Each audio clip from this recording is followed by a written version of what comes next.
Hello YouTube. Today we have another chapter of the Tales of Genetics.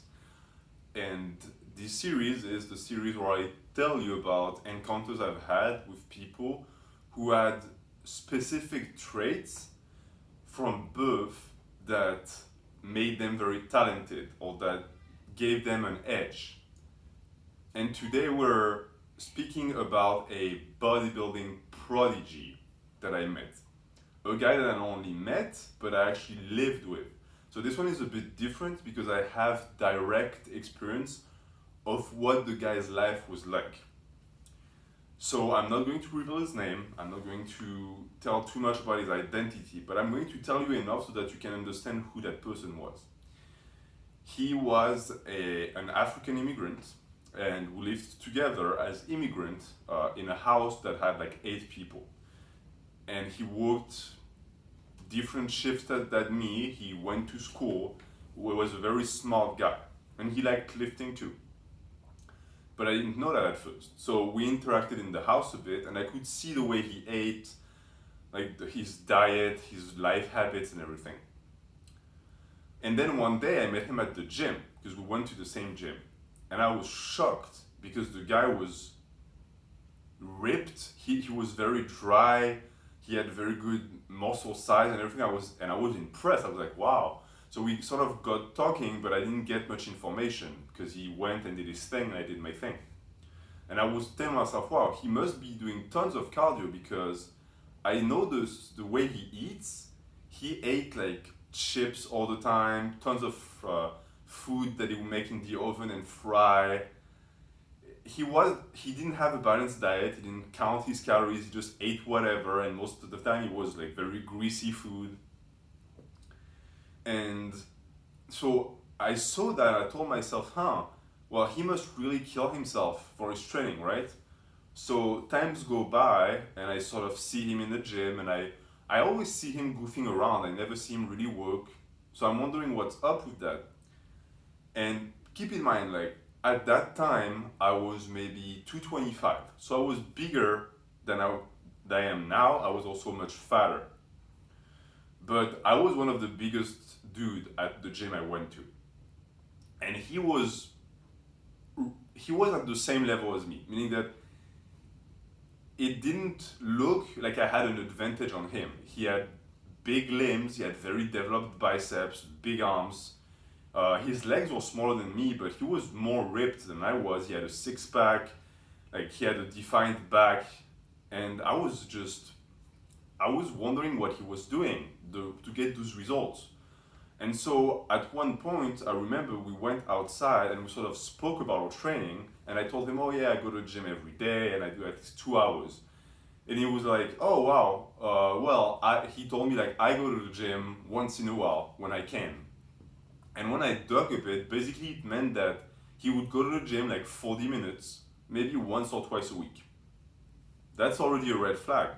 And then I also learned that the place we lived is extremely cold, meaning that there are 7 or 8 months during the year where no one goes outside because it's too cold. And so he also didn't like the cold at all, so he wouldn't work out during winter. That's 8 months out of 12 that he wouldn't lift at all. And when we spoke about it, it was like fall, so it was almost winter.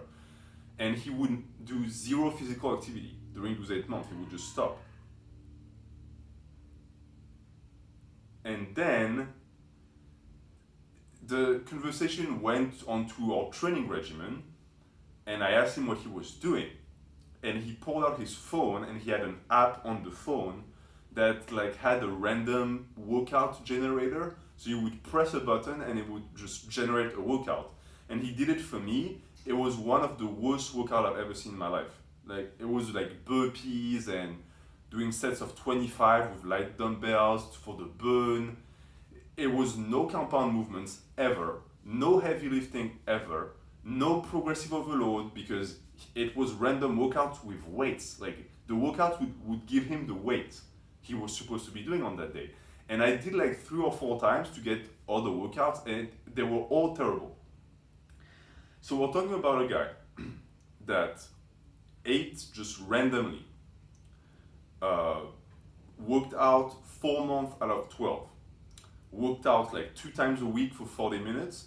And when he worked out, he did random things with not enough weight, no compound movements, no split. He didn't even know what muscles he was working for certain lifts. And yet, I can say honestly that if we were to be put on the natural bodybuilding stage, side to side, at that time, he would have me beat. That's a tough pill to swallow. I've made that video about powerlifting before, where I met that guy who was insanely talented for powerlifting. That was easier for me to talk about because I don't care about powerlifting, but bodybuilding, I care about that a ton. And to meet someone who was just naturally better than me, because he is better than me. And at that moment, the only thing I could think about is what would that guy look like if he trained properly? Because he was living with me, remember? So I could also coach his diet. I tried to get him to change his workout. I was ready to write a program for him for free and to coach him for free, just to see how far I could push that freak, to see what he could do naturally. And he just said no, because he had no interest in it, because it came so easily to him, and he was just doing it for girls. And 2 workouts of 40 minutes with random stuff was enough for him to achieve that body. So he didn't need to. And I've met tons and tons of people like this who are insanely talented, could make it to pro level and make lots of money out of it if they wanted, but because it comes so easily to them, they don't care. It's a double-edged sword of talent in a way, but I'll be talking about that more in other videos. And the funny thing too is that you might think, or you might tell me, oh, he was not natural. Like, that's the sign of a guy who was not natural. Well, maybe, but I lived with the guy, I knew who he was. I'm not saying I checked to see if he had like stab marks or anything, but he really didn't care enough. He doesn't strike me as the type of person who would care enough to use those products. And I'm sure that if I were to go back to my old gym, he would still be there. He would still look bigger than anyone else, and he would still do basically nothing. And the reason why is because he is gifted. He has a very high hormonal profile. Naturally, his body produces a ton of hormones that naturally make his muscles grow, naturally keep him lean. That's life.